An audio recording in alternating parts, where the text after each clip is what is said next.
Hi students, had your lunch? Now the time is over, no? Okay, anyhow, சொன்னேன் இல்லையா bounce back எபிலிட்டின்னு சொன்னேன். அதனுடைய ஒரு எக்ஸாம்பிள் சொன்னேன். பட் எக்ஸாக்டாக பவுன்ஸ் பேக் எபிலிட்டினா என்னென்னா, நம்ம நெல்லிக்காய் அளவுக்கு பால் வாங்கியிருப்போம் இல்லையா? இப்போ நார்மல் பால் ஓரளவுக்கு ஓகே, நெல்லிக்காய் மாதிரி ஒரு பால் இருக்கும் அந்த சைஸில். அது ஜம்ப் ஆகும் இல்லையா?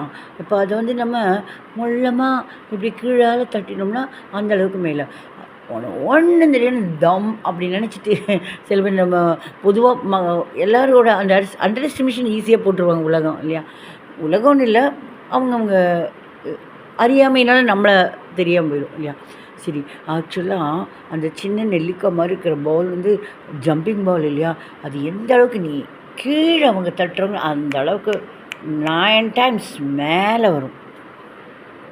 பவுன்ஸ் பேக் எபிலிட்டி, பவுன்ஸ் எந்த அளவுக்கு பாஞ்சு வெளியே வரும்.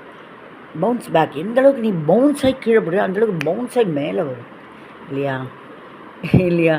பவுன்ஸ் பேக் எபிலிட்டி எது நமக்கு தெரியாதுங்கிறவங்களோ அதுலேயும் நம்ம மாஸ்டர் ஆயிரும். இல்லை என்ன காமெடினா, முன்ன வந்து எனக்கு இங்கிலீஷு ஸ்போக்கன் இங்கிலீஷ், எங்கேயாவது ஸ்போக்கன் இங்கிலீஷ்னு அந்த போர்டு பார்த்தா எனக்கு ரொம்ப க்ரேஸாக இருக்கும்.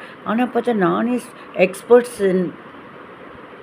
இங்கிலீஷ் எக்ஸ்பர்ட்ஸ்ன்னு சொல்லிட்டு ஸ்போக்கன் இங்கிலீஷ்னு அடடா எதை நம்ம தேடி அறிஞ்சோமோ அதுலேயே நம்ம எக்ஸ்பர்ட்ஸாக இருக்குங்கிறது எனக்கு ரொம்ப சந்தோஷமாக இருந்தது. ஸோ எதை தேடி போகிறோமோ பார்த்தா அதுலேயே நம்ம ப்ராக்டிஸ் நல்ல மாஸ்டர் ஆயிடுவோம். ஒன்றும் கவலைப்படாதீங்க.